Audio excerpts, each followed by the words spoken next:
Greetings, Josh and Thomas. It's Professor Jump. As you can see, I'm in the Fishbowl studio, and I'm in front of the production console that the studio has, which is nice.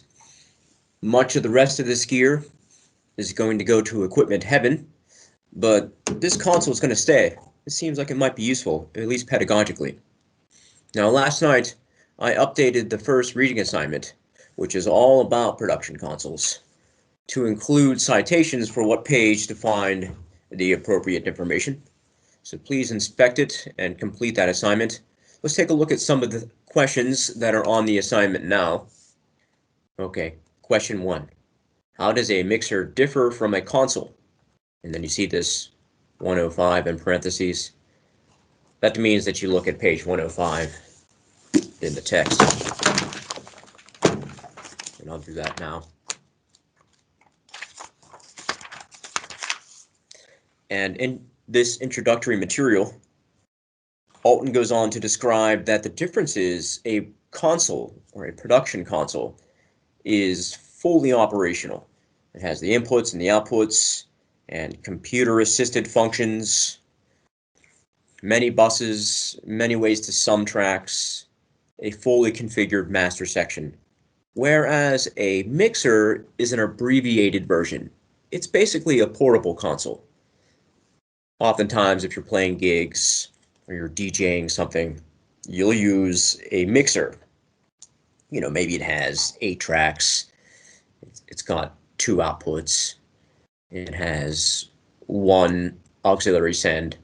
But if you're working in a studio, you typically need more power than that. So the devices have a special name. So it's just an easy way to keep the nomenclature clear in your mind. A mixer is a small and abbreviated version of a console, and a console is often found in a production studio.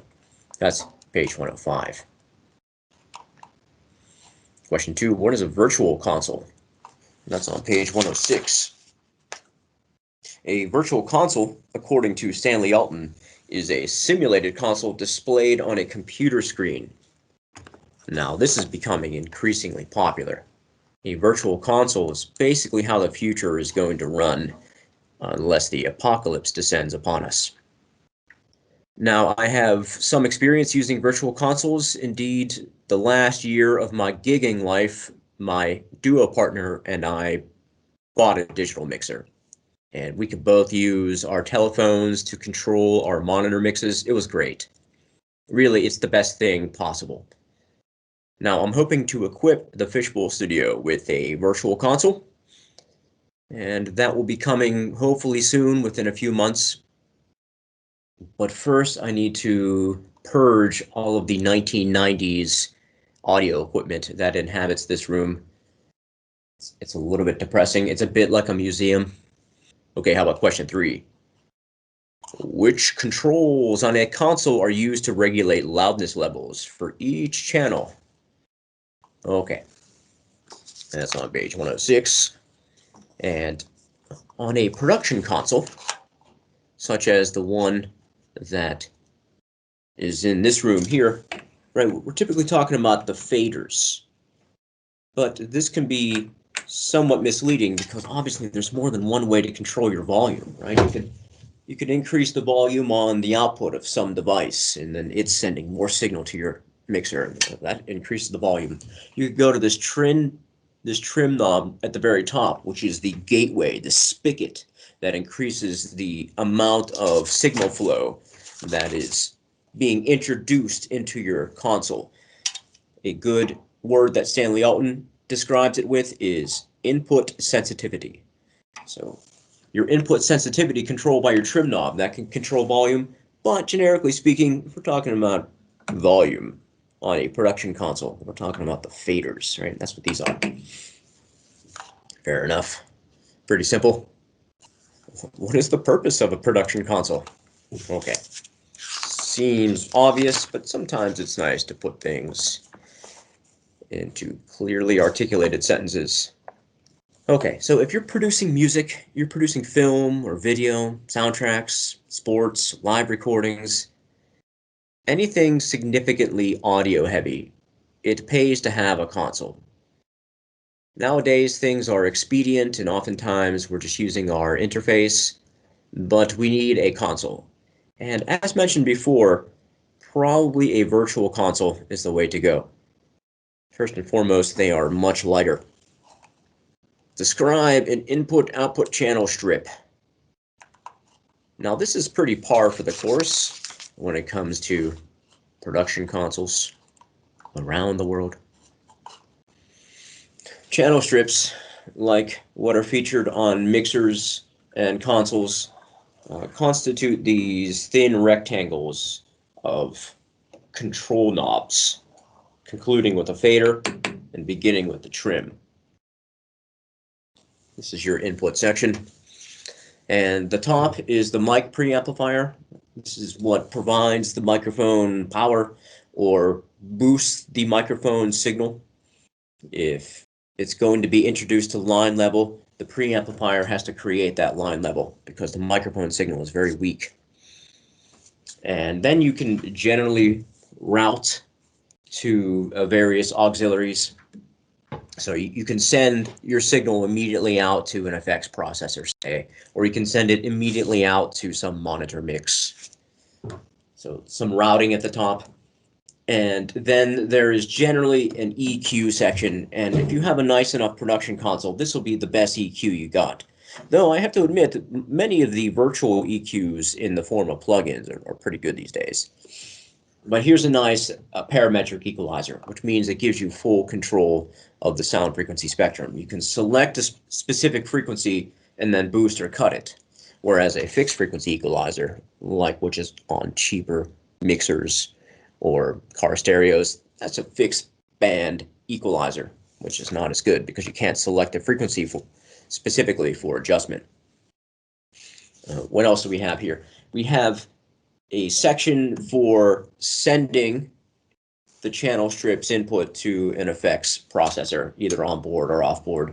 Many modern mixers have built-in effects, but this is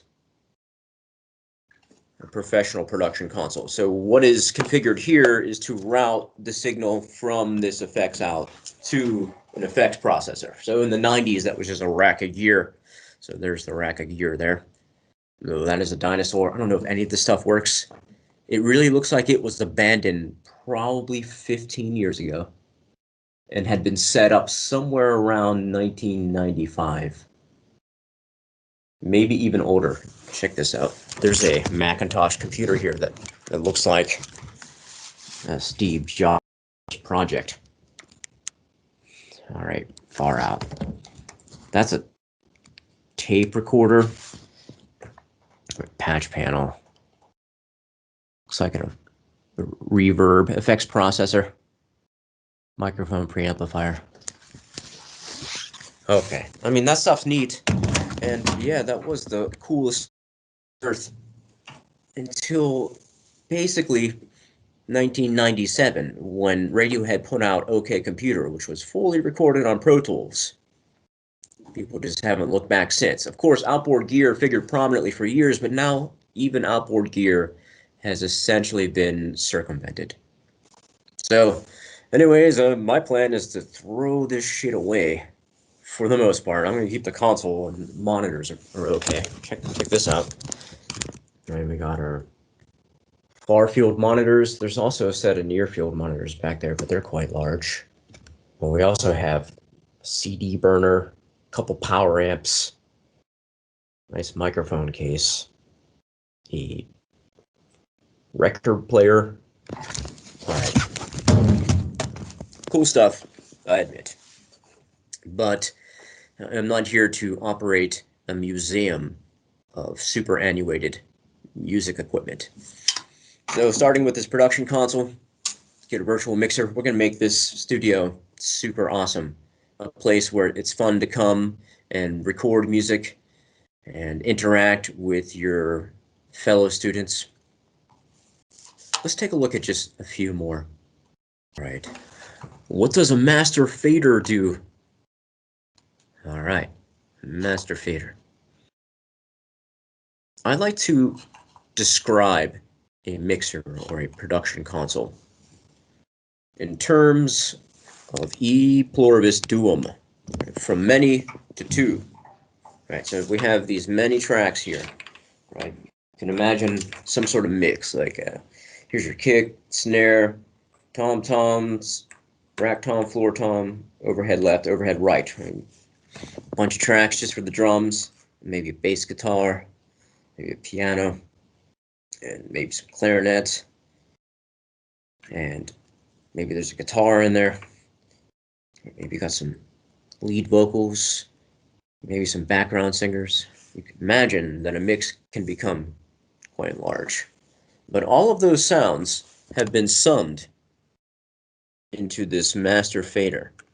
Right, so this controls the volume of all these. Right, you can imagine this going up and down is actually doing this with all of them simultaneously. Okay, you probably knew that. Perhaps the easiest question about consoles on Earth, but not a bad idea to talk about it. Okay, how about one more? I briefly talked about this, but what is the purpose of a microphone preamplifier?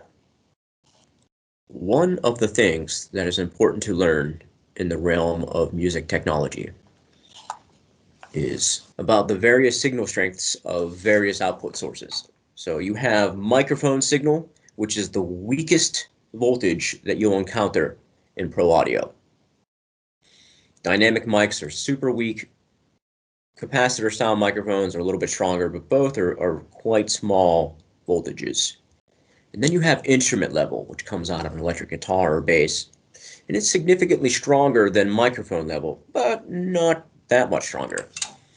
Both microphone signal and instrument signal need to be boosted, need to be enlarged so as to create a workable signal that can be routed through your console, sent out to effects, brought back in, summed into the master. That's called line level, which is a medium-sized, robust signal. Microphone signal and instrument level need a preamplifier. They need this trim pop. They need this first section of your production console's input strip so as to boost the voltage into a useful signal. Once it's line level, then you can apply EQ, route it through this auxiliary, take it to an effects processor, bring it back, sum it into some channels that represent the drum, say, in one channel, and then ultimately being routed all the way to your master so as to be sent out to a power amplifier, not that crown, which boosts it into speaker level. That which can operate the speaker cone of a monitor or a loudspeaker. That's a super robust signal and burn your house down, right? So, microphones are creating voltage, and I don't recommend this, but you could basically just throw them into a bathtub, and it's like, yeah, I'm fine. That's how small its voltage is. Don't do that because a capacitor sound microphone would still electrocute you. But a normal dynamic stage microphone is creating a voltage, but it's not going to burn the house down. Whereas speaker level is a huge voltage. Okay, so this is the domain of a recording studio. The production console is home base. So even though this is basically being replaced by virtual consoles, you should still know what these knobs are and how to use them to produce music. In any case, I hope that you got something from this. Please complete and read thoroughly the chapter on consoles. And I'll see you guys on Wednesday.